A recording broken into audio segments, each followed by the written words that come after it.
осы жерде мені көп еркектер талап жеп қоятын шығар. Талайды мені, бірақ мен айтайын, сенің бірінші жауың ол сенің байың.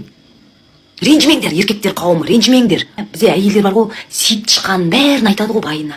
Сүйдім, сосын барып тыштым деп. Байыңа жарты көтіңді аш дейді. Сайрап бәрін айтамыз ғой. Сайрап, пәтәтә деп. Ертең сол айтқан әңгімең бәрі ұшады ғой, бетіңе бар ғой, ұшады. Баяғы көрген жоқшылығыңды айтасың, баяғы бишаралығыңды, сорлы болып жүрген өміріңді айтасың да, сосын бір күнінде бүйтеді ғой, саған айтады, бүйтейді. Сен өзің кім екеніңді ұмытып қалдың ба дейді, до меня. Сен сол бишара күйіне көшкің келе ма дейді. Зыт дейді, киімдеріңді алда бар дейді. Продолжай дейді ол. Натуре айтайын, ренжімеңдер, еркектер қауымы, шын ол бірақ.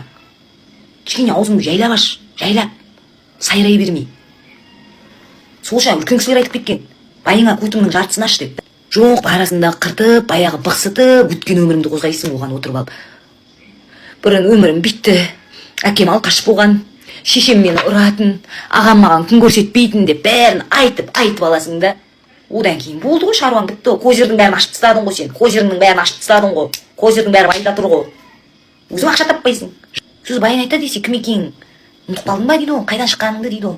Біледі, атанаң жамандап өтсің. Атанаңа кері бара алмайсың.